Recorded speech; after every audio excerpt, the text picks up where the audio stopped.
Thank you for listening to Revolution Radio at freedomslips.com. Any commercial advertising you may hear in this program is of the sole discretion and benefit of the host of whose program you are listening to. Revolution Radio does not endorse any commercial products, nor does it accept monetary compensation for on-air advertising of commercial products, nor will it ever. We are and shall remain 100% listener supported. Any product advertising on this program are considered used at higher risk, and Revolution Radio shall not be held liable for any claims or damages received from any product advertised within this program. Revolution Radio, where information never sleeps. Did you know there's a simple way to regrow teeth and gums that only 3% of the population even knows about?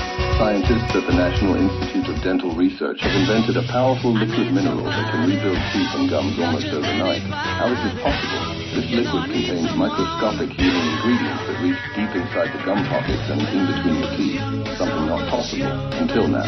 This method is 10 times more effective than any existing solution and means you'll never have to step foot into a dentist's office ever again, as this can easily be done from home. The crazy part is...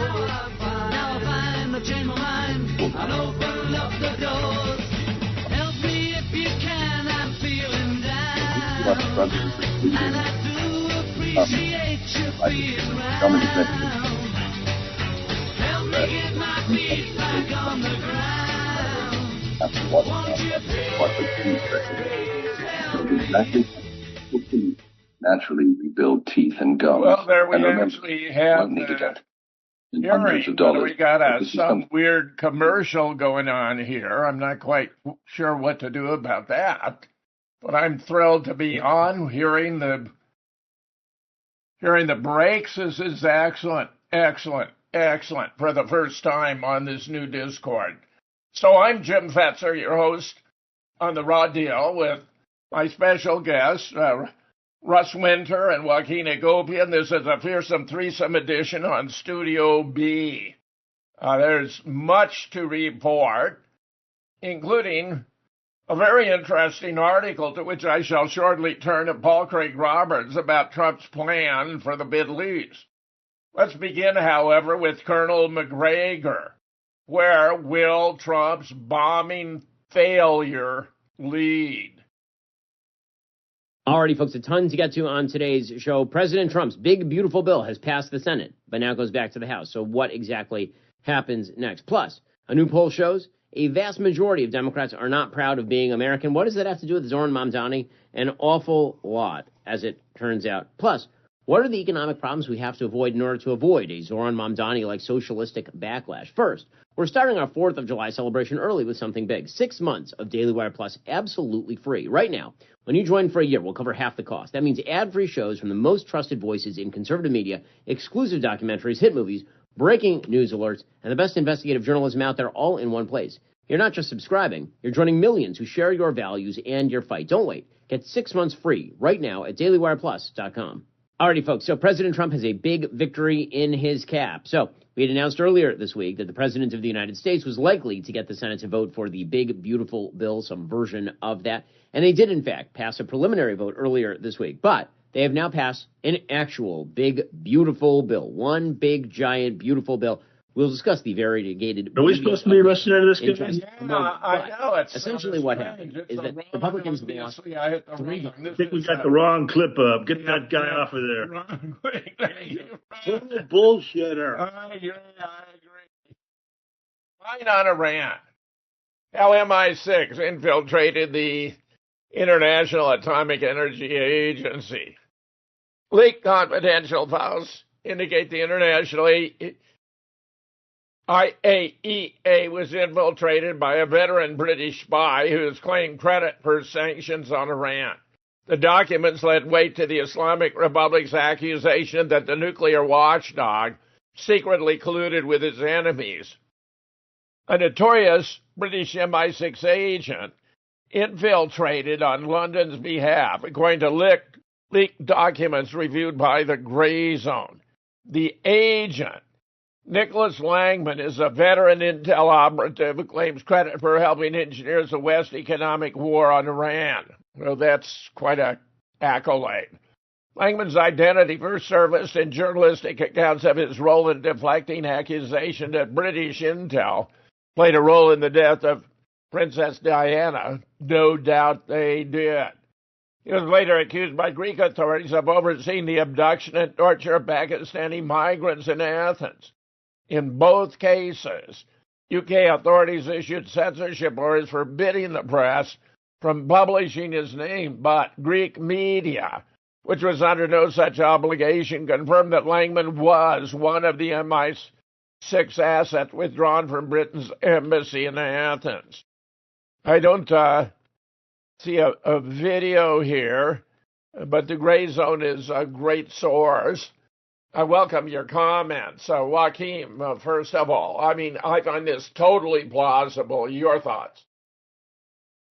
Yeah, I've done a little research on this too, and it's very plausible that MI6 is involved, just as plausible that Mossad, that works so closely with MI6 and CIA, are involved, along with even Palantir, because they all work together. All the dark force, MI6, CIA, and Mossad work together. And Palantir is basically a Zionist Jewish entity that has infiltrated the federal government and doing data harvesting on everybody now. So yeah, they got information and they used it. So yeah, it's totally a messed up situation now. But I think, that website is very good. With those Jews that are on that website, they're right on, actually. Yes. And by the way, I've yet to hear a claim made by Iran about any of this that has proven to be mistaken or faulty or a deliberate misdeception. It all appears to be accurate and true. Russ, your thoughts? Well, Iran, I think it was today, or they're about to, or they did execute 700 Mossad agents today. They marched them through the streets of Tehran and took them to the gallows. So they're pretty serious about countering this stuff. They're gonna not mess around with any of this stuff, not take any chances. They are also planning on asking any illegal non-Iranian foreigners to leave the country or be subject to arrest and imprisonment. So they're clearing out all foreign elements, all Zionists, because they're just infested. Of course, the problem is within their government itself. That's probably the real problem, because that's kind of what happened to Syria. We saw how quickly that regime finally fell. Yep. So yeah, they're countering all this stuff. This story, of course, is plausible.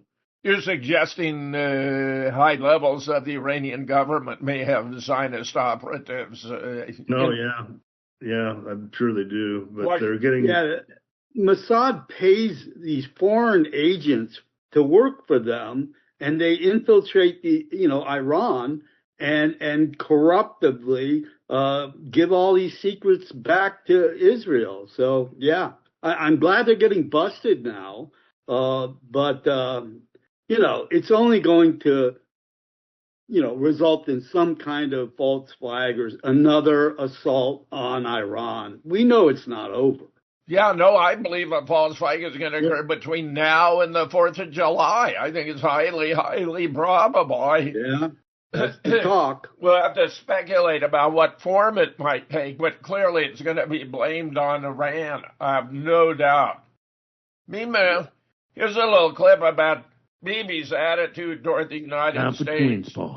It's going to be a damn good show. Yeah. Talking about nuclear bombs, like Netanyahu has been saying this forever, like literally forever. Mm-hmm. The deadline for attaining this goal is getting extremely close. And Iran, by the way, is also outpacing Iraq in the development of ballistic missiles. That is crazy. Now Iraq wanted the it's the same story. WMDs in Iraq will reach the eastern seaboard of the United States within 15 years. Next spring, at most, by next summer, at current enrichment rates, they will be finished. The medium enrichment and move on to the final stage. Is that at the UN? Yeah. He's not even allowed to go there anymore. No, right? he's not. From there, it's only a few months, possibly a few weeks. That's not true. Wow. 2 seconds. Oh, my. Enough enriched uranium for the first bomb. The foremost sponsor of global terrorism could be weeks away from having enough enriched uranium. Isn't that so ridiculous from that Iranian video that I just showed you of all the people walking around in society? Yeah. This is the heart of terrorism. This is the arbiter of terrorism. This is the modern Nazi regime, as like Mark Levin tries to say, and we'll get into his crazy ass later. Like pissing the hell off Republicans. Hey, but look, try to hit it. Well, they need a little bit of cold water splashed in their face. This is the post right here. You can add this and post the image, Joe. Yeah. But it says the world just got a warning shot, and it's got Trump with the China flag behind him and Russia's flag. Like they don't notice. Yeah. Like we're gonna bomb China. So I wrote this. I said, let's get something straight. Nobody's bombing China. Nobody's bombing Russia. This warmongering fantasy being pushed by Fox News and neocons is both suicidal and homicidal for the United States. Trump's strike. Hold on. Based. Yeah, Trump's strike on Iran's nuclear sites might send a message, but pretending we're now flexing on global nuclear powers like it's some action movie. That's not strength, that's insanity. You don't warn China and Russia with airstrikes unless you're ready to put American cities on the line. Spoiler alert, we're not. Enough with the reckless chest thumping. This isn't a Call of Duty game. It's real life with real consequences. Yeah, that's Fox News posting that. Yeah. That is crazy. But they know their fan base. Thank God we got rid of that Facebook girl, right, guys? Yeah. She was posting some But crazy I didn't get rid of her. She just didn't proofread her shit.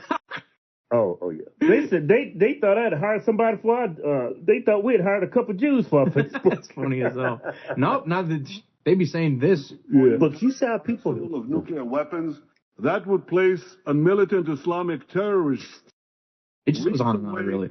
from having the fissile material for an entire arsenal of nuclear bombs. If not stopped, Iran could produce a nuclear weapon in a very short time. It could be a year. Wow. It could be within It's a few the months. same thing less than over and over. That's our greatest ally right there. Hey, y'all already know about our Cummins Turbo Diesel giveaway, right? Check out. Yeah, that's our greatest ally right there, Joaquin. I mean, I think it's very good that they're reviewing Bibi's bullshit over the years. I mean, this has been going on for decade after decade after decade, where Iran's only weeks away from having a nuclear weapon. And besides, why shouldn't Iran have a nuclear weapon? That would bring parity and stability to the Middle East, just as we had mutually assured destruction between the Soviet Union and the U.S., the Cold War, because both sides knew initiating a war would be suicide to themselves. Your thoughts? Well, basically, we're seeing that Israel is exposed, that Netanyahu's been exposed with the same old MO, that all the Congress and President Trump, they all jump like seals, to the beat of Netanyahu's war drums. It's just incredible how the same tired message has been delivered for 30-something years. And finally, it's coming to the fore where everyday people are getting it. Finally, because these bastards in Israel, along with the accomplished USA, have been getting away with literal murder for so many decades that Israel has never been called to question on all its crimes because everything is so twisted with propaganda supporting Israel and making the actual, in comparison, good guys the bad guys, the terrorists, Iran. Finally it's come to the fore where I think everyday people are finally realizing it in the face of the horrible Gaza genocide too. Russ. Well, yeah, they're going to have a nuclear weapon in 6 months. What are you going to do about it, Israel? Because what's really happened now is that Iran is gearing up for the next round. They bought 40, I believe they're called 10JCs. Is that the name of the warplane, the Advanced Generation Warfare from China? They got 40 of those being delivered. Very effective to their Air Force. They need to boost their air force up a little bit because it's been kind of depleted and old. So they got some really state-of-the-art jets being delivered. They can't really get anything from Russia, unfortunately, so they seem to be going to the China route. The people of Iran I was talking to my in-laws about this. They're patriotic right now. They're in a real patriotic mood. This completely backfired on the United States. The people are kind of rallying around the flag. So that didn't work either. So on the psychological end, the synthetic warfare end, they're hanging these Mossad agents and they're picking up Chinese jets. There's a lot going on internally within Iran to prepare for the next round of the war. And meanwhile, we could probably cover later, and we should, is do a follow-up report on what actually happened to Israel in this 12-day war. They got pummeled. Yeah. And the information is starting to come out because it was hidden. And we were predicting this. We were predicting this in our last two shows. They're hiding the impact of these missiles. And now it's coming out and it's being admitted what's been hit and the damage caused. The Haifa port is in bad shape. There's two oil refineries in Israel, which are largely not operational. They're like 80% offline. The United States only makes one. What's the main missile called? It's the Arrow missile that Israel makes, and the other missile what's that one called? One a week. One a week. And they use hundreds. It's called the Triad, right? What's the name of the missile? I'm losing it. Trident. No, it's I know. They've got several of these anti-missile systems, and they've been consuming them at such a phenomenal rate that the U.S. is no longer sending them to Ukraine because our supplies have run out. I'll just make a prediction now, and people can laugh at me again. And I've been making these predictions correctly for some time about this war. They can laugh at me again, but this pause in the fighting is to Iran's benefit, and they're going to build up even more capabilities. And I think the United States is trying to rush weapons over, but they don't have them. The production lines are empty. They're having to pull them out of Ukraine. Ukrainians were firing those howitzers at such a rate that they were damaging the howitzers. In other words, they were overfiring using stunning numbers of artillery shells. And there's been a massive depletion of the stocks of the West. Joaquin, your thoughts? And by the way, that Chinese jet fighter got rave reviews at an international aerospace event in Southeast Asia. It's actually performed very well in the conflict between India and Pakistan in May. Yes, and it kind of convinced the Iranians to make the purchase. Very smart move. Very smart move. Joaquin, yours. Well, the fact is that Iran has really prepared to do the final solution here, and they have already come out publicly and said, hey, the next go around, we're going to terminate Israel. And I believe it. They have the power to be able to do that. And right now, Israel and the United States are very weak, and they don't have the restorative power in time enough, but they will plan some kind of event. And once that event is unleashed, because I don't think Iran is of the nature to do preemptive. They will wait for the next move, offensive by the U.S. and Israel. But they're telling the world, we're going to completely terminate Israel as a nation next time. And I believe it. And to you Zionists listening to this, laugh, suckers. Yeah, the estimate I have is the Iranians have used 5% of their missile stockpile, 5%. Yeah.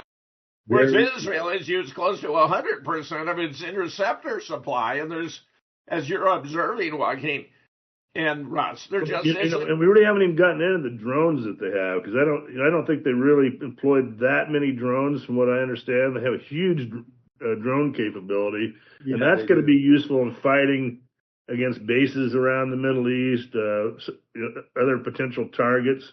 Hopefully the Gulf states stay out of it because they could get droned to death. Well, so that's kind of like the standoff capability that Iran has. Here we have an Israeli official admitting that the Iranians' capture of drones was worth hundreds of millions. This is from Press TV. An Israeli official has confirmed that Israeli drones worth hundreds of millions have gone missing in Iran during the latter's defensive operation in the face of an unprovoked war by Tel Aviv. The regime's Yedoth Ahronoth paper carried the report earlier, citing an Israeli official who said the invading unmanned aerial vehicles had disappeared within the Iranian territory.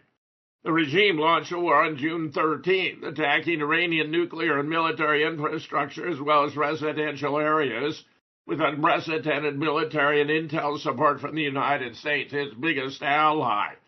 The armed forces responded through coordinated defense operation, deflecting incoming fire and engaging the hostile aircraft, bringing down several Israeli warplanes. He also launched hundreds of ballistic missiles, including multi-warhead and hypersonic variant, towards strategic nuclear, military, and industrial targets across the occupied Palestinian territories. Notice how their language is very precise. The occupied Palestinian territories, that's the right way to think about Israel today. Joaquin, your thoughts? So this is a new story for me.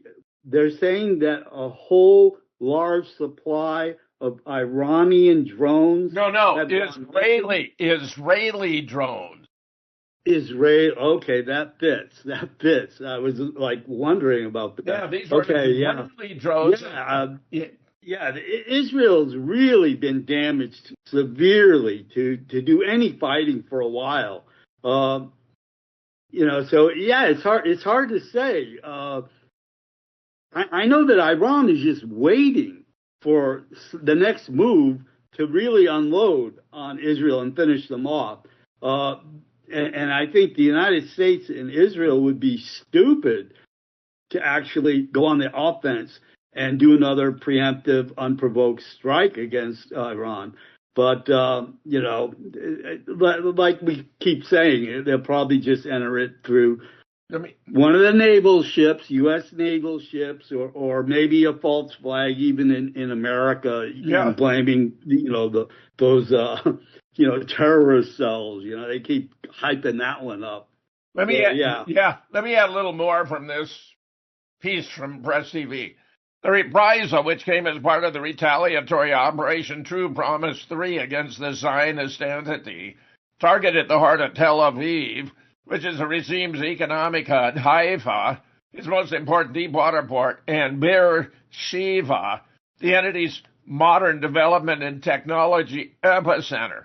According to the regime Channel 13, that's Israeli 13, the reprisal has inflicted significant damage to the entity's military bases and strategic facilities.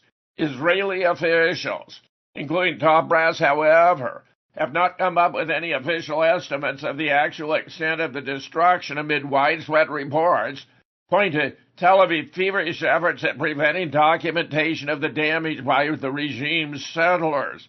Nevertheless, according to the regime finance ministry, retaliation is estimated to have cost the entity, meaning Israel, around $3 billion. Ross, further thoughts of yours? Just more economic damage, and the story now is that the head of the Mossad was killed. They kind of buried that story for a while. Now he died in that attack on the Mossad headquarters. Russ, while there was that they took out some command centers, the controlling command centers. That big hospital they made such a stink about turned out to be a major command center. Did a bunch of them. They tried to hide that behind this hospital story. We were talking about that last week. So they're really tricky about that. They lost 30,000 residential units. Economic impact is huge. They had to quit. 12 days, that was it. They were about to be really licked. And meanwhile, and I think they must have looked at the sentiment in Iran, saw the people rallying around the flags, and realized that they weren't going to get their cheap, synthetic warfare takeover. That wasn't going to work. So they just had to go back to the drawing table. Two comments about this.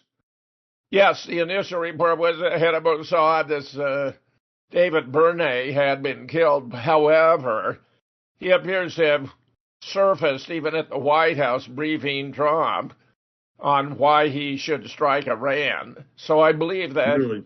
Yeah, I believe. Yeah, I mean, that might be some of my Iranian propaganda. Well, but Bruce, there's a major story in the video about the attack on the command and control center that was located under this ersatz hospital that wasn't on the proper register if it had really been a hospital, which was massive underground, and that the Iranians hit it with a bunker buster that had a blast that went downward, and the estimates have it catastrophic. Between 4,000 and 5,000 IDF and Mossad officers who were running the war were taken out. They don't want that information to come out, but it appears to be true. Joaquin. Talk about decapitation strikes, 4,000 to 5,000 at once. Yeah. You know? Even Israel, when they're first initializing this whole invasion thing with the airstrikes, they took out some top leaders, but, a dozen or two maybe at the most kind of thing, 30 maybe at the most, but 4,000 to 5,000 of the top command center. The problem with Israel is they're not dug in. They're not dug in deep underground like Iran is. Iran's they got mountains, a very mountainous country. Yeah. You can't just bring in and bunker bust everything. You got to have other weapons that are effective, and Israel's exposed that way because they're not deep underground that I know of. Seems to me like Iran is spread out. It's so much larger, and Israel isn't. It's tiny. Stand by. We got a break. Now we can hear it. Okay.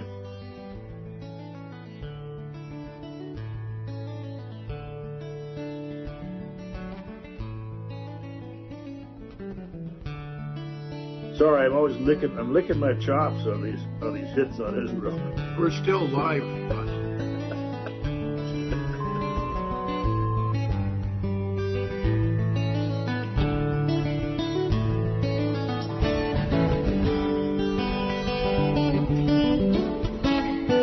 Listen to Revolution Radio at freedomslips.com, and we'll be right back after this message.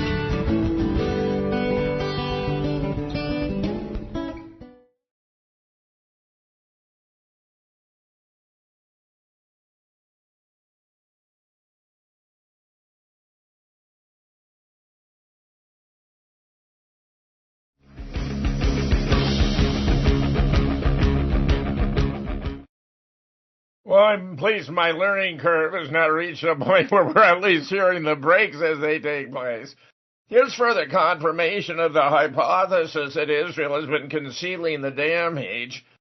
And I've been told there are lots of videos showing the buildings that have been destroyed unscathed, undamaged, unscorched, which I believe you could do with AI or have had previously recorded footage is now being presented as post-attack when it was actually taken pre-attack. Here's Bet Em City. Looks like Gaza after Iran's missile strike against Israel from the Hebrew media. The city of Bet Em in the Israeli-occupied territories looks like the destroyed areas of the Gaza Strip in the aftermath of the retaliatory strikes that Iran carried out against the regime, according to the Israeli Hebrew language media. The Israeli Daily Calculus reported that, according to new data, approximately 18,000 have been evacuated from homes destroyed by Iran's missile attacks. Of these, 12,000 have been relocated to hotels, the remainder housed in rental apartments. And that analyses reveal that 4 cities, including Bat Yam, Tel Aviv, Rehovot and Ramat Gan were severely damaged by Iran's missile attacks, while a critical shortage of available housing plagues displaced settlers. Earlier, Bat Yam's mayor, Tzadok Brock, disclosed the extensive damage resulting from Iran's missile attack on the city. Speaking to Israeli Channel 10, Brock characterized the assault as the harshest blow in the city's history, revealing that 120 dunam, that's about a 40-acre residential area, was entirely wiped out. The mayor emphasized the single-day Iranian bombardment produced destruction on an unprecedented scale, noting this now stands as the most catastrophic attack ever witnessed across the occupied lands, not just in Bat Yam. I think that's right, and they're getting the truth out, but the Israelis are denying it and putting out cover stories and AI or earlier footage to conceal it. Joachim. Well, let's face it, the Israelis, the government, they're masters at deception. So, I mean, during this whole 12-day affair, they were arresting people that were taping the rockets and missiles coming in from Iran, and obviously shut the borders. So the Israeli citizens could not leave. They were subjected to the pounding. So, I mean, and I bet that mayor is going to get arrested. I can't see a mayor of a large city showing the truth and then not having a repercussion for doing that. So I bet he's probably incarcerated now, too. That's how they operate. I mean, they conceal everything. Everything's by deception. That's how they broadcast it. We rule by deception. Yeah. Here's another story, if I can bring it up. A massive barrage of Iranian missiles hits Zionist entity as Yemen. Yemen strikes Tel Aviv. The fresh wave of Iranian missile strike targeting the heart of the Zionist enemy in the early hours of Sunday, as the Yemeni military reportedly struck the Ben Gurion airport in Tel Aviv. Let me see the date. Now, this is 15 June, so that's actually a couple of weeks old. But I do think the Houthis are acquitting themselves brilliantly. I'm just astonished by the courage and integrity they've shown. Russ, your thoughts? Well, you know, I've been devouring as much as I can of the footage of what Israel looks like. I even did some walking tours on YouTube where they take you through walks around some of the neighborhoods, some of the residential areas. So I got kind of a feel for what even Tel Aviv was. I mean, I kind of feel like I've been in Tel Aviv, kind of walking down the street. And I'm just amazed at how much hubris the Israelis have put in their air defense and really have their security and their government buildings. I mean, it's kind of a crowded country. There's limited real estate, but it's just right out in the open to be hit. So just way too much hubris on their air defense. I think that's the big shock of the first of the 12-day wars, because a lot of those things got hit. I mean, I couldn't believe the Mossad building. Mossad building is just right out in a field. It's kind of a high rise, just sitting out there in a field. Okay, yeah, it has security around it, so maybe some terrorists can't get at it directly, but it sure doesn't have any protection from a missile coming down on top of it. So that was my impression of this whole 12-day event. I don't see any way that Israel can rectify it. In fact, it's going to be worse because they'll be even more short of weapons. They got themselves into a pickle. And I hate to say it, Zionist, but I hope that the big break in this war is Iran preparing for the next round to take you out completely. Yes. Yeah. Well, here's this fascinating article by Paul Craig Roberts that suggests a way of looking at what's going on that was novel to me. President Trump's plan for the Middle East. Excuse me. In discussion yesterday with Nima on Dialogue Works about the Israeli-Iranian Trump-Netanyahu ongoings, I suggested a bold and innovative plan for the Middle East that Trump should present to the world in a speech to the UN General Assembly. I even offered to write it. I formed a plan for mulling over insights into Trump's attitude toward the Middle East from Gilbert Doctorow, Michael Chudesky, and from Trump news conference with Netanyahu and Trump stated Washington's claim to Gaza as an American possession. Doctorow pointed out that it was irrelevant whether Trump had destroyed the 3 underground Iranian nuclear sites. What matters is that Trump's assertion, true or false, had destroyed Netanyahu's excuse for war with Iran. Is Netanyahu going to risk Washington's protection by contradicting President Trump? Jill Sadowski pointed out that the press conference at which Trump stated Washington's claim to Gaza.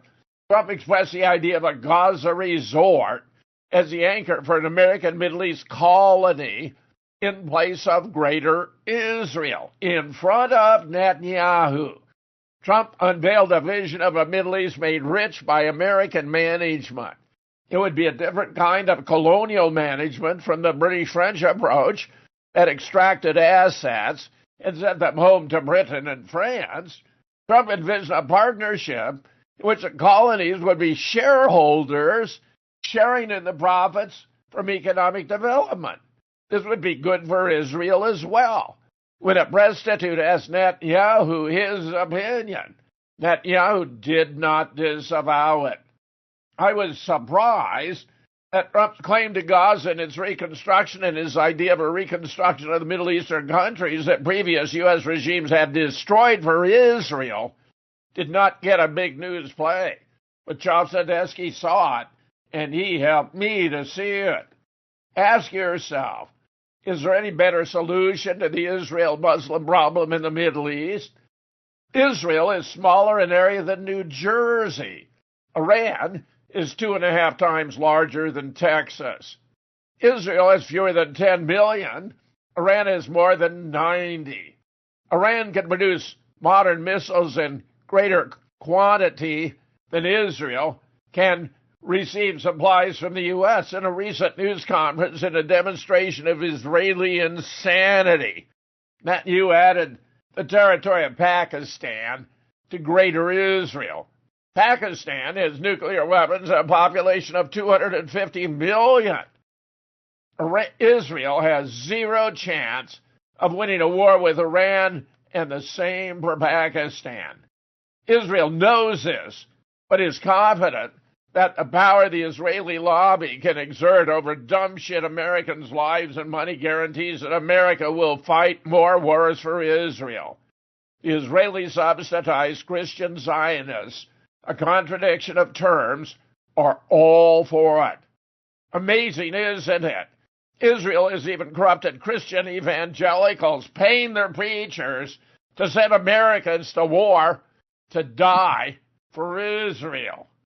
What might be reducing Israel's control over America is the weakened position of Netanyahu under 2 Israeli court indictments for crimes and by the destruction inflicted on Israel by its irresponsible attack on Iran, culminating in Netanyahu's plea to Trump to stop the war before Israel had to sue for peace. This leaves Trump with the upper hand. Israel now understands it cannot exist without Washington's protection. Thus, Trump can force Netanyahu to give up the unrealistic Zionist goal of Greater Israel and comply with Trump's vision of a colony under American redevelopment in the Middle East. If Trump would take this plan to the UN, it would silence Israel and the American neoconservative Zionists and save it from war that could turn nuclear. I found this utterly fascinating. Joaquin, what are your thoughts? Well, I think these are all good thoughts, but they're contingent upon Trump doing the right things that are being suggested here. And I don't believe Trump will follow through with any of it because, as he's proven so far, the man is completely owned by Israel and Israel's founders, the City of London, and the money-changing cabal that runs the world. So I really don't see Trump suddenly seeing the light and moving in the right direction here. And all along, I've been saying that the elites that control the money are wanting a third world war. So I don't see Trump doing the right thing to stop world war. I don't think it's going to happen. Russ. Okay, this sounds like Jared Kushner's operation, because he's been at this for a while. And this whole idea of an American colony isn't quite correct, because what they're going to do is they're going to divvy up. They're going to have Egypt come in with the muscle to kind of provide security for Gaza. And then the money is going to be put up by the Saudis and the Persian Gulf states that Jared's been working with. And then you got a bunch of Jewish oligarchs in there too. They're kind of piecing all this stuff together. So it will look like a multitude of Middle Eastern interests, and they'll go in and start giving they'll start moving the Palestinians out. They'll get some countries lined up, maybe 50,000 passports here, 50,000 there. Maybe the U.S. will take some, scatter them, or start having a big diaspora around the world, scattering them around. The ones that are left, the conditions will get a little better. At least they'll get fed, but they'll be basically living in a concentration camp in hovels with a lot of security around them. And then they'll just slowly start the process of clearing the debris off and the explosives, and turning it into a land grab, but with Arab interests involved too. So they got the Israelis have to do it that way. They can't just go in and steal it all for themselves. They got to work with Jared. So that's what's going to happen. It's got to be something as you describe, because Israel's not going to give up the ethnic cleansing. They're not going to give up dispatching them out. Every Palestinian. So far, no Arab country is even willing to take Palestinians, as they should not. They should not, because Palestinians should not have to leave. Yeah, Joaquin, when they refuse to take them, it's not out of a lack of humanitarian compassion. It's because politically. I bet a bunch of them show up in Indonesia, Joaquin. I bet some of them will show up there. Yeah, because no country should take them out of principle, because they deserve their homeland like everybody else. That's my point. They're not taking them on political ground, because that would be facilitating the Israeli displacement. That's right. Becoming complicit in the ethnic cleansing. They would be like accomplices. Yeah. Grotesque. Absolutely grotesque. Russ, I have more stories, but I want to switch over to you to talk about some of your good stuff on your Winter Watch site. We can begin now. I've just made you host. And then we'll come back to other stories about, for example, the big, beautiful bill, which we have to address. Go right ahead. Advanced Generation Jets. The meme of the day is this old news item. I don't know, from one of the New York publications, I believe. Oh, go ahead, yeah. And it's quoting Marianne Trump. His mother, yes. He's an idiot with zero common sense and no social skills, but he is my son. I just hope he never gets into politics. He'd be a disaster. That's Trump's mother. My God, Russ, where did you find that gem? Oh, I'm following the right people on X. I'm telling you. Fascinating. Okay, so got Advanced Generation Jets delivered around. We covered that. Okay, so let's listen to Big Brain Trump on the guy leading Syria. Let's just see what comes out of his mouth on this. Yeah, this is a very nasty piece of work, this guy who's in charge of Syria now. I thought I had the clip. This didn't show the clip, but I've seen the clip, and you can find it easily. But what he said is the man that's leading Syria was the head of some tough organizations. Yeah. Pretty tough. He's a good guy. Al-Qaeda. Tough organization we'd declare to be terrorist organizations. You notice he doesn't have that. I mean, how incredible. Pretty tough. He's a good guy. The organization. And I understand he's a Jew, too. Yes, of course. I've heard even he may be Mossad. Yeah. So the question is, why is Jordan Peterson always crying? And so I have a quote. You remember the line Rick James, in the skit where Rick James where he said he said cocaine is a powerful drug. You remember that line in the Eddie Murphy skit? Yeah. Rick James. Well, I have it. Zionism is a powerful drug. Rick Jameswitz. This is what happens when you sell out to Jews. For Peterson, I think the crash out is particularly bad and drawn out because he's actually self-aware. The tears come easily because he has a guilty conscience. The guy is self-aware. He's not a total psychopath. That's the thing about Jordan Peterson. He's not. Unlike a lot of these other people that we see, like Trump. And so he's in pain all the time because he's just been so wrong on a lot of this stuff. So the question is, why is Peterson crying? And here he is again. And it's a great privilege to serve that role, but it's also overwhelming. Oh. No, We're in a break. No, not yet. Keep going. I don't know what's going on. Time to now turn around. And I saw my reflection, snow covered here. So this guy's got a unbelievable amount of shit, as a lot of these Zionists have. It's raining down on them. Here is a speech where he tells Israelis, this is like 2 years ago, he tells Israelis the fate of the world depends on them thriving, and then he starts crying. As Jews in Israel, are you telling the greatest story ever told? Well, you decide that by how you live. And that decision will affect the world because everyone looks here for one reason or another. It's not so easy to understand. Everyone looks here to see, well, how are you actually doing under this tremendous assault of adversarial criticism as this little tiny people in the middle of no man's land in some real sense, as a, what would you say, cardinal model of the nation state and the city on the hill. You have a tremendous moral responsibility like you have perhaps for your entire history for reasons that are very difficult to understand. And I think it is true in some real sense that the fate of the world depends on the decisions of the people of Israel, just as the fate of the world depends on the decision of every individual. So you make yourself a shining light on the hill, right? You attract people here because of what you're capable of doing. You show the world what the holy city could look like because we need it. We need it, and it's up to you to do it.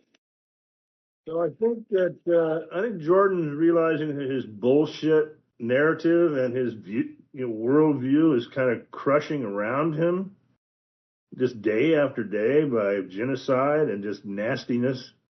So I think that he's having a hard time right now.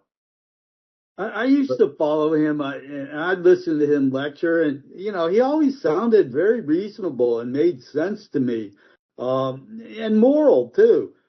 But then, when he got busted for being a Zionist, basically, I kind of lost interest in the guy. So I haven't been following him for the last probably year now. Well, here's the moment right here. It's Ben Shapiro, Bibi Netanyahu, and Jordan Peterson having a big dinner. He sold out. That's the sellout dinner right there. So yeah. Once this happened, this event happened right here with Ben Shapiro, he really went down the toilet. Yeah. It just became insufferable. But here's the real story. I think he's emotionally unstable now. Oh yeah, definitely. That's part of it. Wow. Yeah. Oh my God. That's not really him. That's funny. Yeah, I feel sorry for him. I didn't know he was this far gone. He just cries all the time, and he can't handle any criticism over his Zionism. He gets choked up. It's really bothering him. Wow. He's probably got high blood pressure, and he's not sleeping well at night. I predict he's going to be dead. Wow. I didn't realize, because I hadn't followed him, I didn't realize how he sunk it so far down now. Wow. Iran's strikes shut down 60% of Israel's diesel supply. I mean, how do you even have a modern army if you don't have diesel?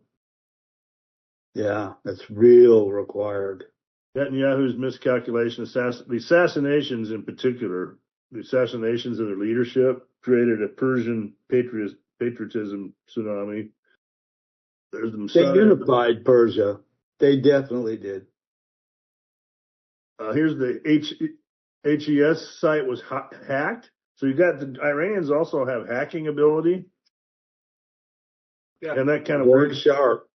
Yeah, it kind of works. You got to get through the transparency issues.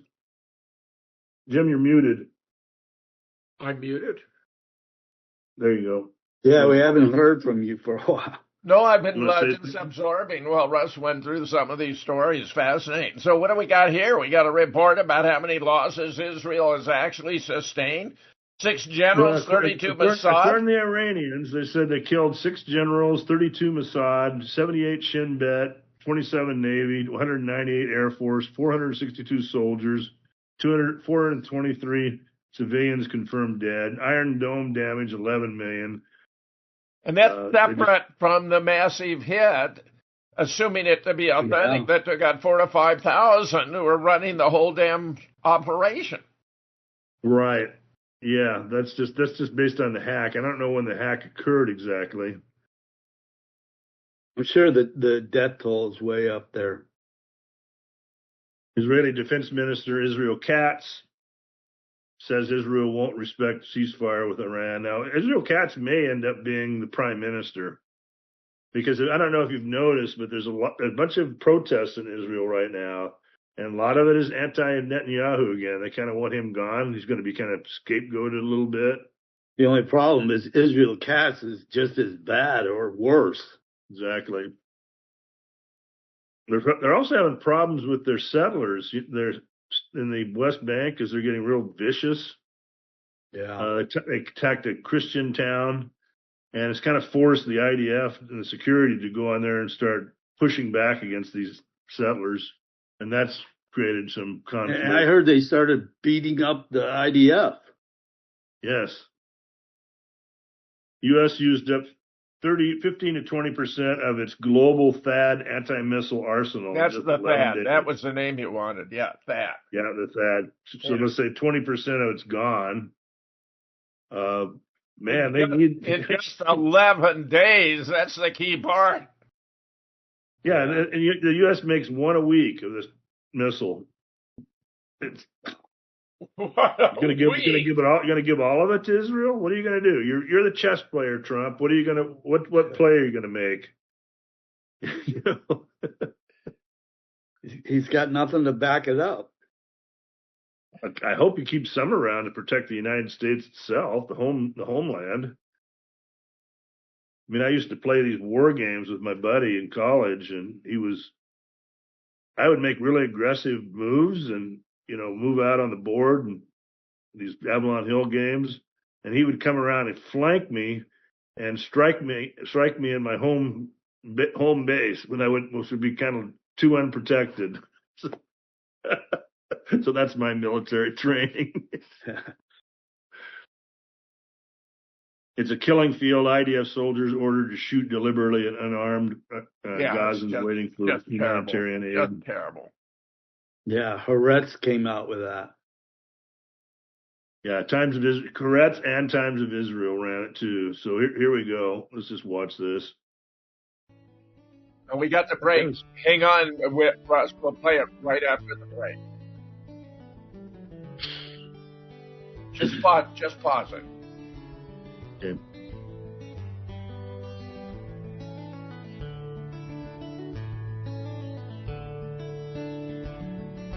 I think her sound is gone. Very well. Don't. It's there.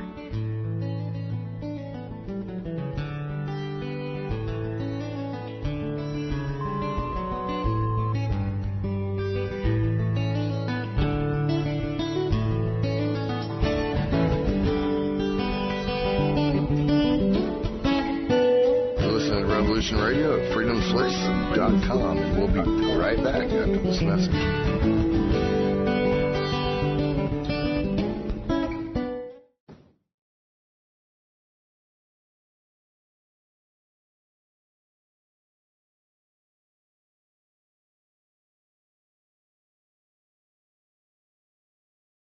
your host.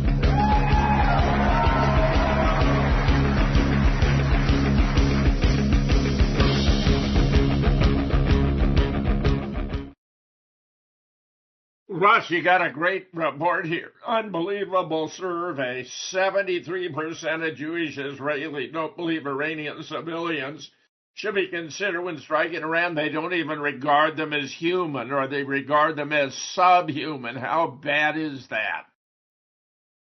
Yeah, I hope that people in Iran take note of that. Sometimes some of my relatives kind of have to mention. I mean, I have to kind of preach this to some of them because some of them don't like the regime. And I have to kind of say, well, you're going up against some really nasty people that will kill you if they have a chance. So, but I think that's what's happened. They've kind of woke up to the threat and are unifying behind their regime. Yeah, there it is. Doesn't matter what the political spectrum is. Just all this right wing stuff in Israel. But even the center, 66%, 82% of Jewish Israelis support expelling Palestinians from Gaza, Pennsylvania State University poll. So they're all on board that. You know, 73% want to just kill Iranians, and 82% of them want to do complete ethnic cleansing or genocide of Palestinians from Gaza. So the situation has not been resolved. I mean, Israel's gotten their asses kicked. They have to kind of hesitate what they do next, but the situation and the attitude that we're dealing with this Zionism and this Jordan Peterson nonsense is still out there. Yeah, the sad reality is that they have that supremacy that they think they are the chosen people, and everyone else, all the rest of the population are inferior. They're like animals. They have it written in their Talmud. Here's our expert's point of view on a current event. Jewish writer, senior Israel analyst at the International Crisis Group. The problem isn't just Netanyahu, it's Israeli society. Despite blaming the prime minister, a large majority of Jewish Israeli citizens support his destructive policies in Gaza and beyond. And as of tonight, or today, he's still in power there. And, you know, we know he's capable of doing any kind of wild action at any time, including, as we've mentioned, false flags. Yeah, and he has to be getting desperate too, so he's more erratic. I think they're gonna try to have a false flag to blame on Iran before the 4th of July, and it's already the 2nd. That suggests it could happen tomorrow. Unbelievable. Israeli TV admits this is back on the 27th. They started fessing up. We've kind of caught up on this. This is Channel 13. Says there were lots of missile hits on IDF bases and strategic areas that we still don't report about. It's created a situation where people don't realize how precise the Iranian missiles were. Why don't you open that one, Russ? That's worth pondering a bit more, yeah. And does it have... Yeah, people don't realize how precise they were and how much damage they caused. You want to play that one? Yeah, good. I think it might be in Hebrew. כי צריך לומר שיש קצת היבט איראני בדרך בה אנחנו מסקרים את הפגיעות שהיו בנו, לא במכון ויצמן, אבל היו הרבה מאוד פגיעות בבסיסי צה"ל, באתרים אסטרטגיים שאנחנו לא מדווחים עליהם עד היום. ויש לזה סיבה ברורה שכל אחד בבית מבין, אבל בצד הסיבה הברורה הזאת נוצר מצב שאנשים לא מבינים כמה האיראנים דייקו וכמה הם גרמו נזק בהרבה מאוד מקומות. מכון ויצמן אנחנו פשוט יודעים, יש מקומות רבים שאנחנו לא יודעים. Yeah, many places we don't know about. So interestingly, the media in Israel has some freedoms to actually, up to a degree, talk about stuff, talk about the real world. I've always been amazed at that. I've gotten so much good material from the Israeli media. And of course, 30,000 homes damaged and 15,000 evacuated. Right. And because of the source, you can count on its authenticity. When it's negative about Israel, this is an admission contrary to interest under the law. Right. IDF goon squad ambushed in Gaza. Watch how this operation went down. They killed 20.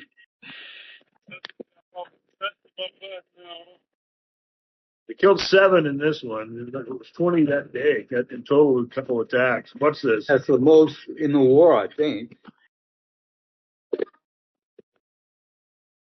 Just pulls the hatch open. They don't bother to batten down the hatch.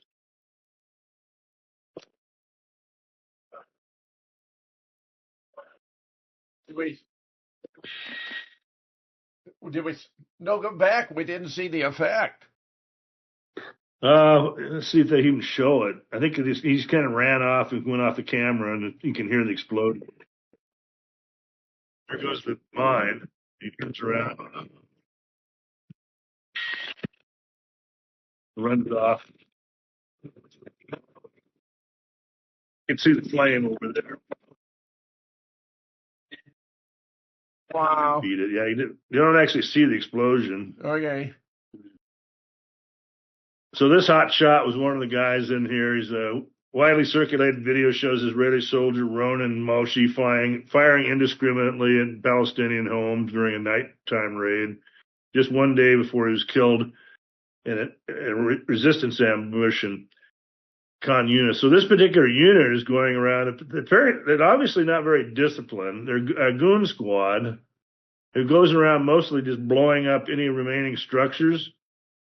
They're kind of a demolition squad. They're not paying attention to business. So they got their skulls racked. And he was mourned as an innocent agent.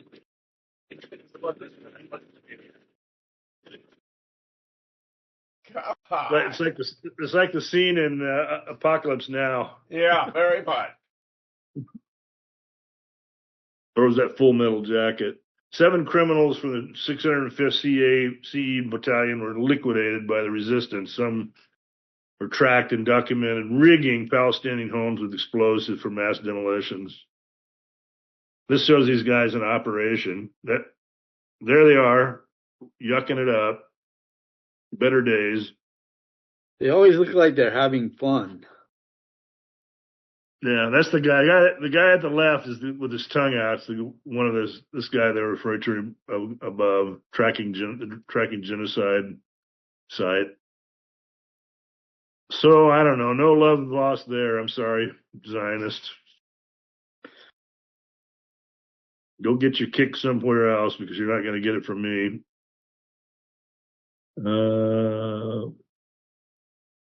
Russ, I can reclaim host and take us to the big, beautiful bill if you have no more. Yeah, one more quick one. Big brain Trump interferes in a foreign country's trial. I mean, Netanyahu's in a trial. I know. I can't believe it. And Trump demands that it be counseled immediately and for him to be pardoned. It's a witch hunt. What's he doing? Even interfering in a foreign country's trial? I agree. Okay, he always does. He's always interfering. Back to you. Thanks, Russ.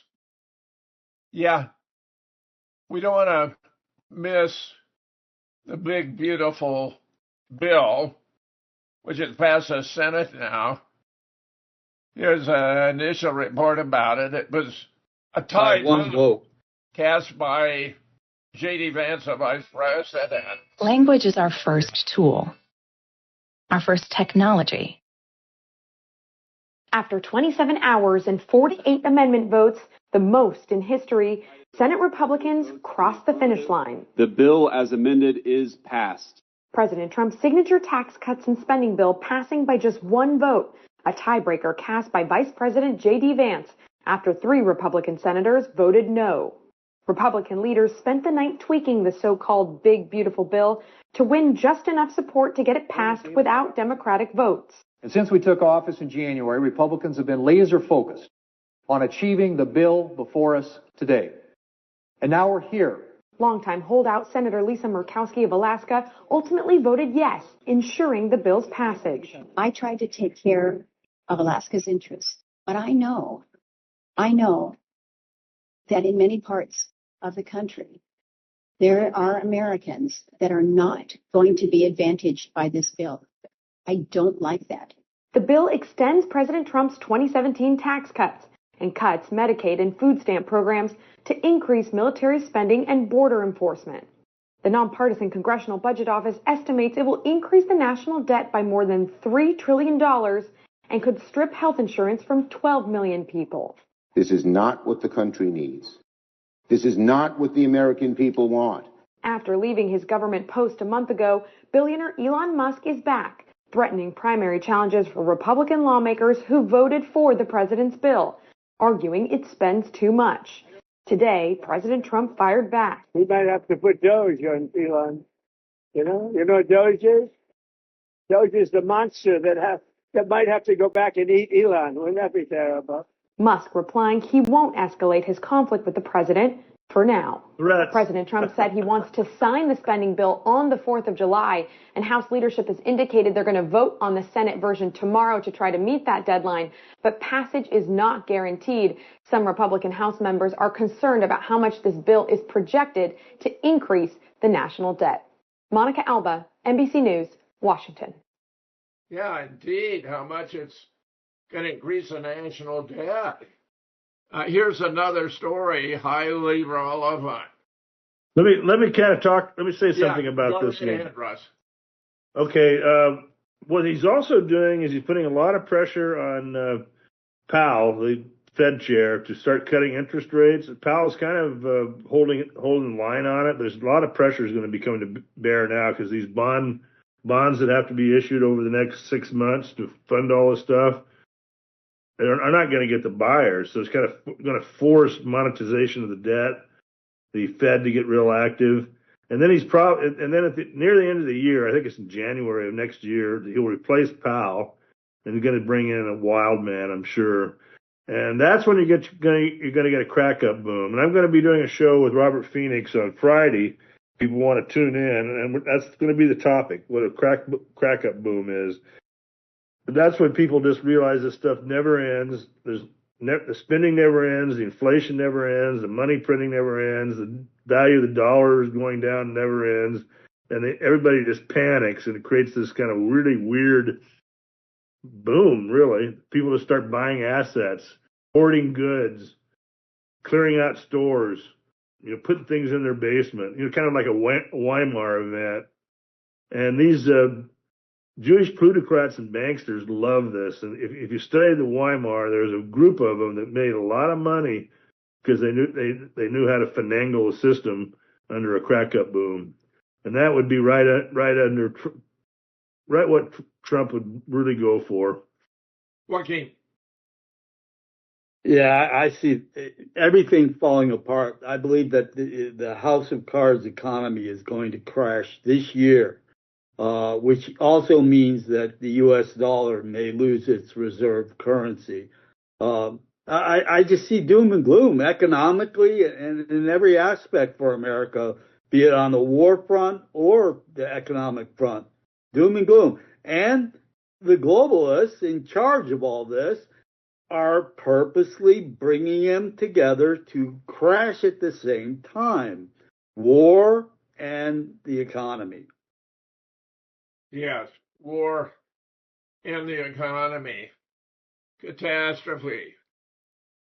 Meanwhile, we have why 7 to 10 House Republicans may vote no on the Senate version of the big, beautiful bill. I believe this would take it down. With the Senate passing its own version of the big, beautiful bill around noon Tuesday, the significantly altered budget reconciliation goes back to the House, where Speaker Mike Johnson will attempt to swiftly send the bill to President Trump's desk before a Republican self-imposed deadline on July 4th. But before the big, beautiful bill gets another vote on the House floor, it will have to go through the Rules Committee. Representative Ralph Norman, a South Carolina member, is skeptical that the Senate's changes so the reconciliation package can survive a vote on the House floor. He spoke to Daily Signal before heading to the crucial Rules Committee meeting Tuesday afternoon. We don't even have a copy of what's going to be considered, Norman told the Daily Signal. Wow. We really need to have it in print so we can see it. The Rules Committee will now take it up, something that's 980 pages and no one's even read it. While the 13-member Rules Committee is made up of 9 Republicans and 4 Democrats, the committee vote will likely be decided by a 1-vote margin because Norman and fellow fiscal hot Chip Roy of Texas hold 2 of the GOP seats. I don't know how many people will vote it down in the Rules Committee. I'm ready to do that. That's pretty drastic. But what they presented to us is nothing but a list of pork projects to get senators to vote for it, which is crazy. To do it on this quick a notice, it's something you need time to do. Now the Senate has passed its product, Norman said, we got to actually debate it in the House before bringing it to a vote. We shouldn't be trying to pass something we know nothing about. To go above the debt, that's a lot of us had to swallow hard to pass. To go above almost $750 billion is unconscionable. House conservatives have grown increasingly frustrated with the changes the Senate has made to the big, beautiful bill, particularly when it comes to government spending levels. Russ, your thoughts? Well, how many times have we heard over the long as I've been around stories about big, important bills being passed with nobody reading it? I mean, that's the way they govern. And then as far as the rest of it, the one vote that they need, go watch House of Cards. It'll be some kind of a House of Cards outcome, which is basically blackmail and compromise. I agree. There's so lot that's so bad here. Joaquin, have you further thoughts? Well, it's just impossible that anybody will even read it and much less comprehend it. There are so many small little loopholes that, you know, it's going to be unbelievable that it's a pork bill, you know, it's full of bullshit for all the people, you know, that will then succumb to it, you know. So, yeah, I'm praying that it doesn't pass. Well, look at Lisa Murkowski admitting it's bad for the country. But she somehow was hornswaggled into saying that since it's going to be good for Alaska, she had to support it. But she's got a broader responsibility, it seems to me, to look at what's going on. That's House of Cards right there. So she was a key vote. Somebody came to her and offered her some goodies for her state. That's House of Cards. That's what they do. That's what they do. They win votes that way by bribing them, basically. Very, very bad. Trump is doing a lot here about there's an investigation of fraud in the 2020 election. You know, of course, this whole thing about the auto pen. Turns out it wasn't even Biden's signature. It appears to have been Jill who created the signature used by the auto pen, which would invalidate all those executive orders. Russ, your thoughts about this? I mean, it's incredible. About the auto pen? I don't think they had that episode in House of Cards. It's just horrific. And these people need to be arrested. Yeah, well, here's Trump. Alex Jones actually has been publishing a fair number of cutting-edge stories of late. President Trump just asked DOJ to look into arresting Alejandro Mayorkas for aiding and abetting an invasion of our country. Here he is revealing that he's made that request. On accountability, it's great to see that the border is secured, and it's great to see the state level cooperation. But I guess I would ask you, why hasn't he been held accountable, or anybody? Really? Well, you know, pardons were given out by to many people, and they shouldn't have been given out. Like the Unselect Committee of Political Thugs was given a pardon because they destroyed all of the information from 2 years of hearings. And they should be arrested, but they were given pardons. Was he given a pardon, Mayorkas? Was he not? I don't believe so. Well, I take a look at that one because what he did is it's beyond incompetence. Something had to be done. Now, with that being said, he took orders from other people, and he was really doing the orders. And you could say he was very loyal to them because it must have been very hard for him to stand up and sit up and talk about what he allowed to happen to this country and be serious about it. So he was given orders. If he wasn't given a pardon, I could see looking at that. In fact, why don't you take a look at it, Chris? He was impeached, but yeah, it was just a fake impeachment. It was a fake impeachment. Why don't you take a look at it? I think he was so bad. They were all so bad. Look, it was the worst president in the history of our country. We've had some bad ones, but he was the worst president. But somebody told Mayorkas to do that, and he followed orders, but that doesn't necessarily hold him harmless. So take a look at it. It's a very good question, actually. Thank you. Yeah, that's called the Nuremberg Code. Just following orders doesn't cut it. Well, we know who gave the order. The Autopin, the Obama-Clinton committee, they now admit, ran everything. Yeah, Russ, go ahead. Your thoughts. Hello. Well, the only thing I would say to Trump is, yeah, sure.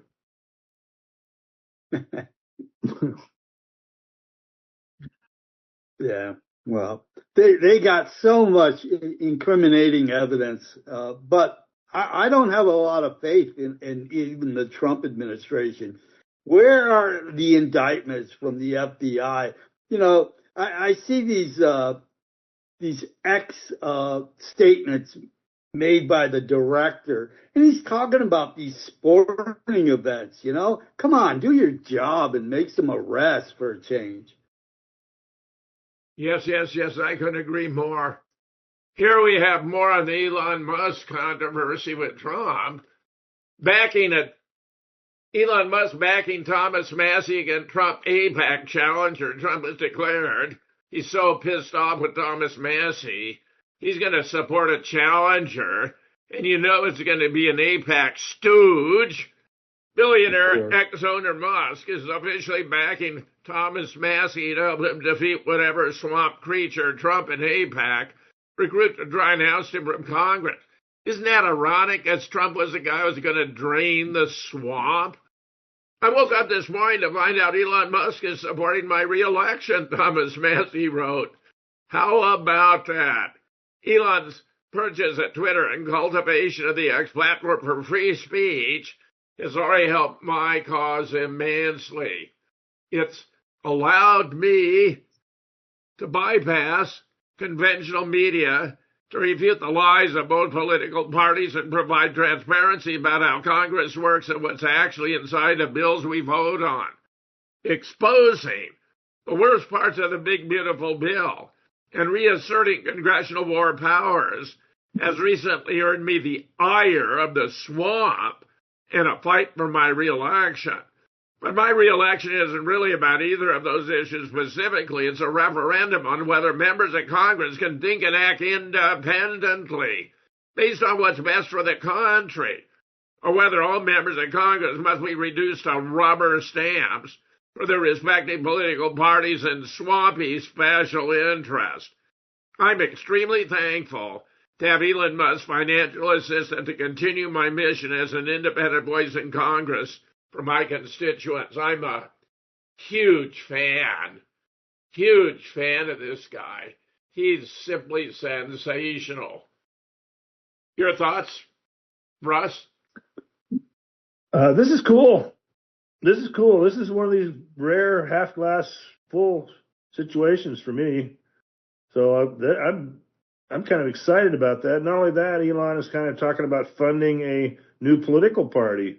And if he could put enough money in, combine him putting money into the political system and a crack-up boom that I'm talking about as the economy starts coming unraveled.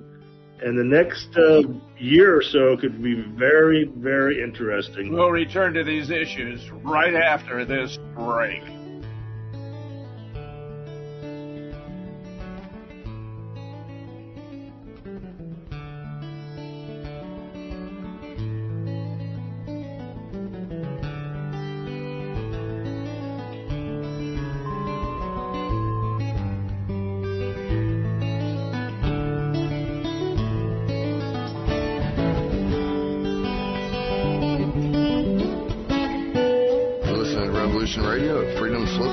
PrintedFlex.com, and we'll be right back after this message.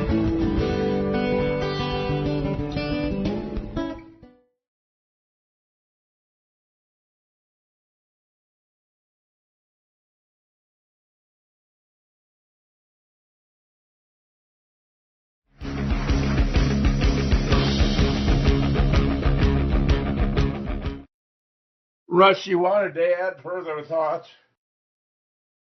Yeah, I mean, maybe this would be like 1932 in Germany. Wow. Like a really big sweep of the system. Yeah.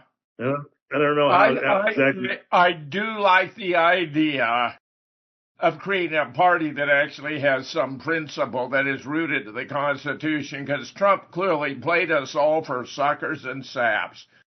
I've never been so disappointed over any political candidate as I have over this guy, for whom I voted 3 times in the false belief that he was a peace candidate who wanted to end these stupid wars, not initiate new ones. I'm just flabbergasted at how grossly he has betrayed the country. Joaquin, your thoughts? Yeah, we mention it from time to time, and I did just recently, the last time we got together. But I don't think it's the real Trump. I know that they use these clones or mask-wearing idiots all the time as stooges, but I don't think it's the real one. And the proof that I've seen is that his height has changed, and he's introducing the new Transformer table out. He's 6'3" in reality, supposedly, and he's showing up shorter, like about 5'10". So there's a big difference. That's a huge difference. And here we finally have Colonel McGregor. This is that broadcast with which we began that had that shill instead. Let's hear what McGregor has to say about all this. President Trump's bombing and Prime Minister Netanyahu's wishes. Can we take a little peek at what's going on in Ukraine? The world doesn't seem to be focused on it, but the war continues. And just from the readings that I do, without getting into any depth with folks like you, it seems as though Ukraine is almost literally on its last leg, but maybe you have a more definitive analysis than that. Well, I think you saw that the Ukrainians launched strikes into Donetsk that killed a number of civilians. This is another sort of revenge weapon. And I'm told they use Storm Shadow missiles, which is disappointing, but I'm sure not surprising to the Russians. And this kind of thing is just sort of pouring salt into the wound that London has inflicted already on Russia. I wonder how long Moscow will put up with it before they actually do something to the British, but let's hope not. Then, of course, they've now completely cleaned out Luhansk. So Donetsk and Luhansk are now completely devoid of any Ukrainian elements. And I think you've got to look at the bigger picture and understand that there are a number of different things happening on different levels. The Akhmat Brigade, or the Reinforced Battalion, I don't know which it is, which is largely but not exclusively Chechen, has been receiving reinforcement from Russian drone operators. And they are moving down from Suny into Chernigov and a number of other places on their way, I think, to Kiev, with a list of names of members of the Azov Battalion. You'll recall the Azov is this sort of neo-Nazi organization that delighted in killing Russian prisoners and murdering Russian civilians. And my impression is that because they are known in Russia as the head choppers, that as they run across these neo-Nazis, they're decapitating them and moving on. So I think Russia is getting ready for the final phase, which I think is going to have to include crossing the river into Kiev and then moving south on Odessa. And they're benefiting at the moment, I think, from President Trump's desire to put Ukraine behind him as much as possible, to try and still normalize relations with Moscow and focus preeminently on the Middle East and Israel. Are there any discernible pressures on President Putin to bring this to an end? more quickly, or are there pressures but he resists them using his same slow, methodical, regular, consistent, systematic pace? I think there's both. You hit the nail on the head. First of all, the Russian population would like to see this whole Ukraine thing come to an end, and they would prefer to see a sledgehammer taken to Kiev, to the government. But you've got President Putin, who has moved cautiously and deliberately, and though this has taken a lot of time, it's proven to be a smart move, because what he didn't want to do is he didn't want to draw us in, or for that matter, NATO, into a conflict with Russia. And I still think that that's uppermost in his mind. That's not because of fear. That's because he recognizes the utter futility and stupidity of broadening the war that way. So he's going to continue, I think, on the same path. But I think we can expect between now and the end of September that the map will have changed profoundly. And what happens at that point, with the Europeans, who knows? I still think he's waiting to see some of these governments in France, Germany, also in Great Britain at some point, but more importantly in France and Germany change. And I think they will. In the interim, he continues to supply arms to the regime? You mean President Trump? Yes. Yeah, he does, but I think he's trying to find ways to dampen it, to reduce it. Remember, he's dealing with a Congress that is incurable in its hatred of Russia and its determination to do to Russia what now we seem to be equally interested in doing to Ukraine, which is overthrow the government, divide it up, fragment it, and then strip it of its resources. That obviously has failed against Russia, but that's definitely on the agenda now in the Middle East for Iran. Without redefining the term totally obliterated, can we get to the bottom of what our bombs caused and did 2 weeks ago? Well, you've talked to a number of people who are far more expert on that topic than I am. And, I think the world of Ted Postal, he's been a truth teller on a whole range of things, from SDI and missile defense forward.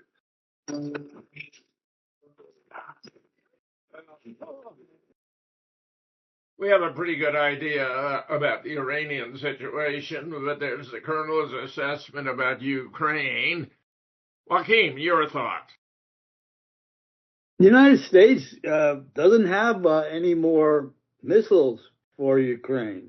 They are running short for the ones needed for Israel, so they're not sending any more there. So that's one good thing, even though in other ways he's still continuing sending some weapon support.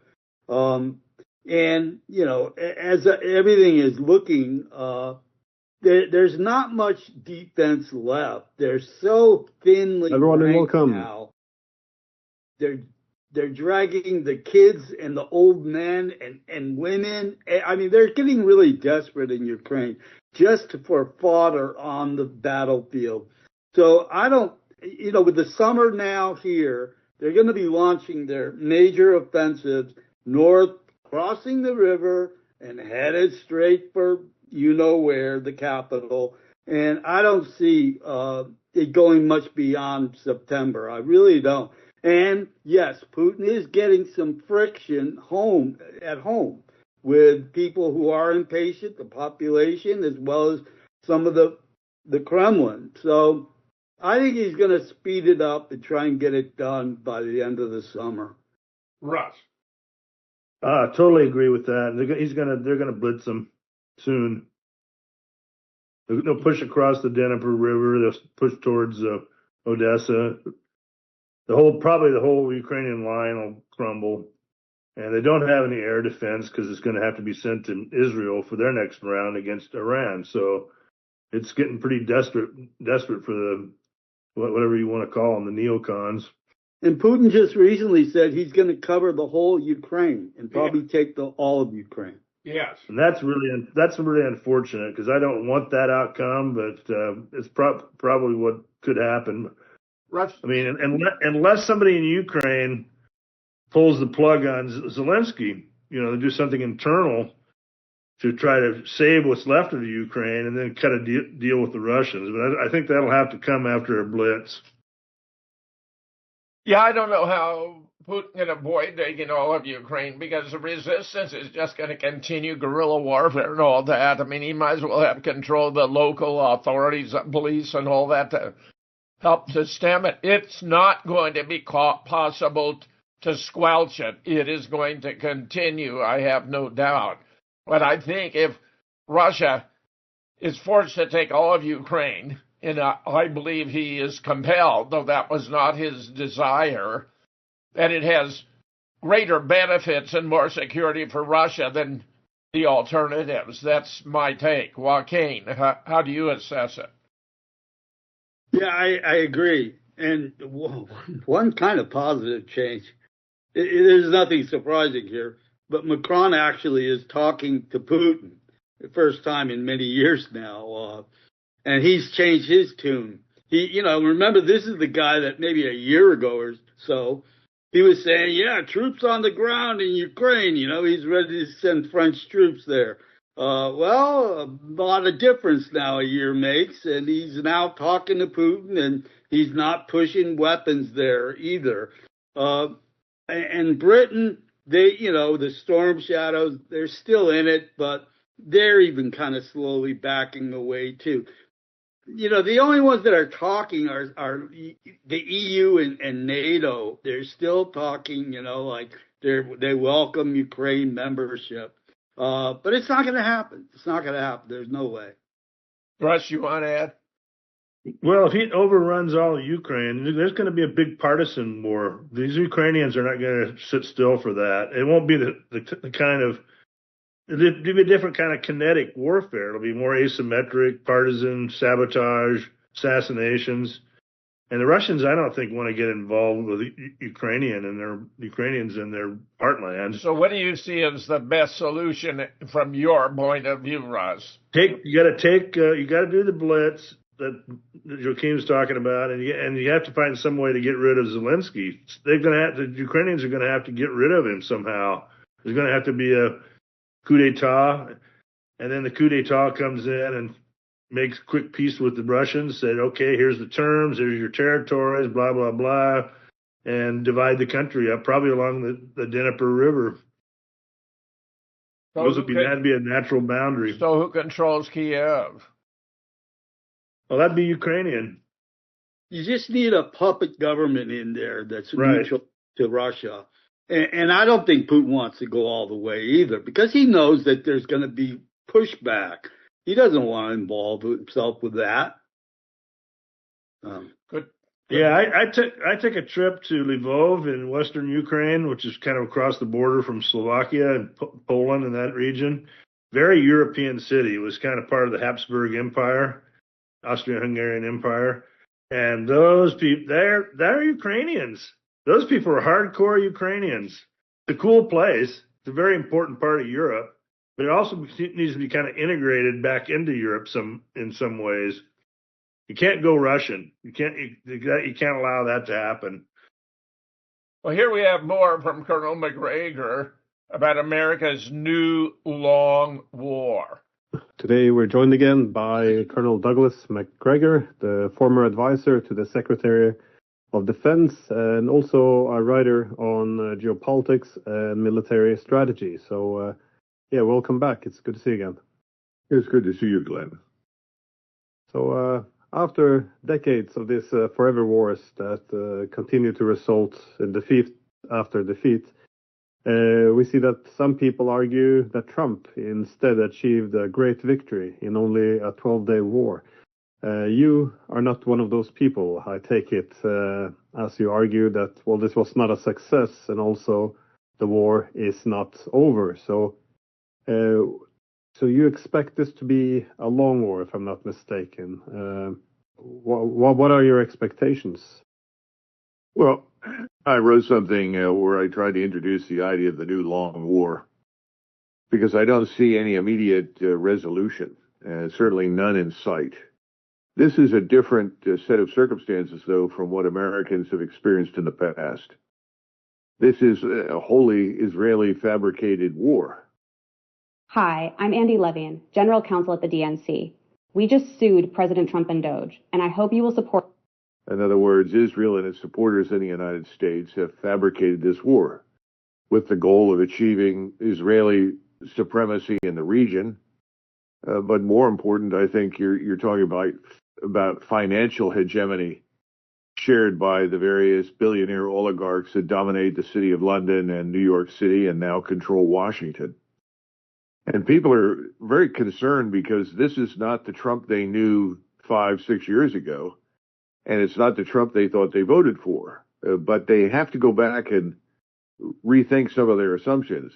For those who actually watched the Republican convention, they could not have missed this event that had a giant Israeli flag on the wall, a huge sign that said Israel first, and then this gentleman, whom I do not know and have never seen before or since, walk out onto the stage and try to lead cheers for Israel first.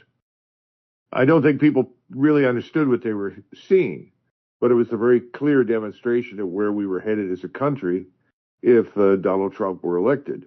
And ultimately, Donald Trump could never have reached the White House had he not had the support of the Israel lobby's billionaires who were determined to get him into office. So now he's there and he's doing essentially what they want him to do. And that's where we are now. As far as the new long war is concerned, the reason I say that is that this 12-day conflict is not the end of anything. We've been down this road before. World War I did not really resolve anything. So you ended up with what people subsequently called a 20-year truce. And then the Second World War broke out, which was an extension of the first. Desert Storm ended in 1991 inconclusively because there was no willingness to either annihilate the Republican Guard Corps, which was largely allowed to escape, or to march on Baghdad and demand the replacement of Saddam Hussein. So we're in a similar situation now. The last 12 days did not resolve anything. If anything, it demonstrated that Iran's missile arsenal, as pointed out by Ben-Gvir, in Israel was far greater than anybody appreciated and far more accurate and devastating. And all you have to do is look at the map of targets that Larry Johnson published on his site. Very clear that Israel was in a lot of trouble. But now we've had several people who have given us information suggesting that it was Israel that called President Trump and said, we need a pause. Can you help us with a ceasefire? It was certainly not Iran. And no one should be surprised by that. After all, Iran's a nation of 92 million. That's the size of Western Europe. So why would they be desperate at this point for a ceasefire? So I think we just don't know where we go from here, but I don't think it's anywhere good because the American people are not focused. And this is something most Europeans don't understand. Americans are not focused on foreign policy. They never have been, really. If you had put anything to a vote, Americans would not have fought in any of the wars beyond our borders. In fact, the only war that anybody was really excited about was the Mexican War in 1846, 47, 48. That's it. We weren't even very happy about the Civil War. The reason the Civil War lasted as long as it did was because the North didn't want to mobilize. People didn't want to fight the war. We didn't want to fight in World War I. Didn't want to fight in World War II. We're hoodwinked into these wars by presidents who were determined to drag us in. We went in, we fought, and as soon as they were over, we did everything we could to come home. And when the Cold War ended, we decided that's enough, and virtually everybody said, let's collect our military dividend. In other words, an end to this massive spending, come home and focus in the United States. And again, we developed arguments to go around that, to keep us engaged, on the assumption that keeping America engaged overseas was not necessarily important to us, but it was so important to the rest of the world that we be everywhere. And so we've been dealing with these various lobbies that have taken the position the world will not be safe until the United States occupies most of it. Well, that's insanity. But here we are with a different version of it. This time it's entirely Israel-focused, and it's designed to essentially establish this hegemony in the region, get control of all the oil resources. That's what the banks in the city of London and New York City want. That's what the billionaire oligarchs want. This morning I was listening to, I think it's Alex Kiner, and he mentioned what he called the money-lending oligarchs. I had not heard that one before, but that works just as well as billionaire oligarchs. But I think it's probably more descriptive of just who is behind everything. And then I listened to Oliver Stone, who was speaking, was talking about much the same thing. And well, we got a great report there from McGregor. Yeah, good curation. You're putting up some good stuff, Jim. I hope our audience kind of appreciates the curation that's going into these shows. And McGregor is finally talking about City of London, the money changers that hold all the purse strings in this world. You know, he's reaching a little bit of higher level power. So that's good too, because he always refrained from doing that before.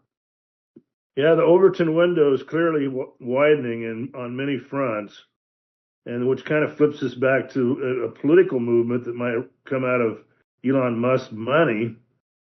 But I don't know exactly how he directs it, if he's really a control freak. He's kind of a control freak, isn't he? Elon Musk?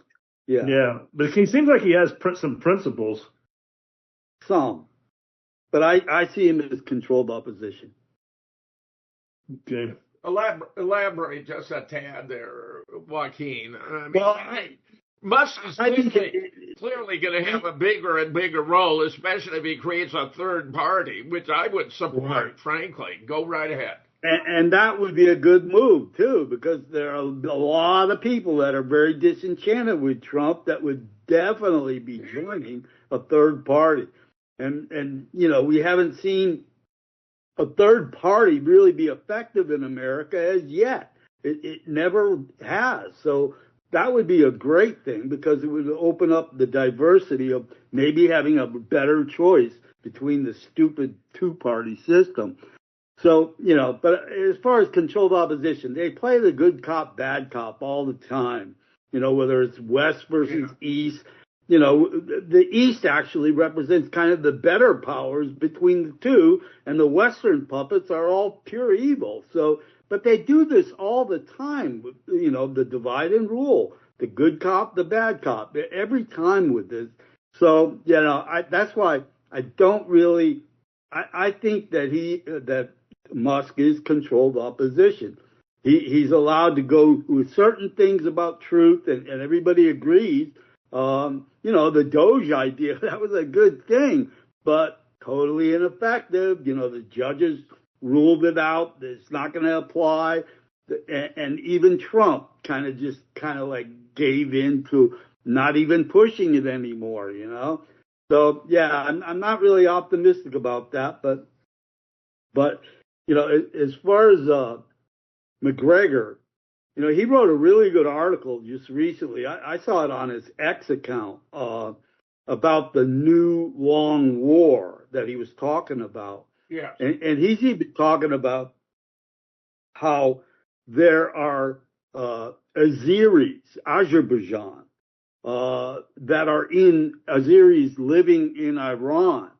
And he's also talking about that organization that are opposition to the party, the religious party that controls Iran, the MEK, that group of, and they're even considered like terrorists. And he's saying that this General Kurilla, a 1988 West Point graduate, who is the CENTCOM commander now in America that rules all the wars in the Middle East. He's saying that Kurilla, it looks like, is getting together with the MEK and the Azeris in Iran, and they're going to really go for broke to try and get rid of the religious regime currently in power. So, in Iran, you know, that's the long war. In Iran. Yeah. What did I say? Regime change in Iran, which is increasingly becoming evident as the goal, certainly the Israeli goal, and now being adopted by America. Russ, your thoughts? The theory of these minority groups in the northwest of Iran has been around for a while, and they probably are pretty well supplied. which is kind of why I think Iran's trying to get all the foreign influences out of the country. Anybody that's not or in the country illegally, and they probably will start cracking down on those areas. You also have the Kurds. The Kurds are kind of over there in that corner as well. Then that kind of transcends into Iraq, and the Kurds tend to be kind of Zionist supporters and U.S. government puppets. Yeah, U.S. So there are some things on the chessboard that are going on. So clearly the U.S. and Israel are going to have to come up with alternative strategies, long war strategies. Yeah, I think Iran is going to, reform society for a war footing, and if they feel they have traitors or spies in their country, they're going to have to do their best to get rid of them. I see this, the long war. Thanks to McGregor, thanks to both of you, Russ and Joaquin. Meanwhile, everyone, spend as much time with your family, your friends, and people you love and care about. We do not know how much time we have left, but if my timeline is right, World War could begin as early as tomorrow, before the 4th of July. Don't wait the special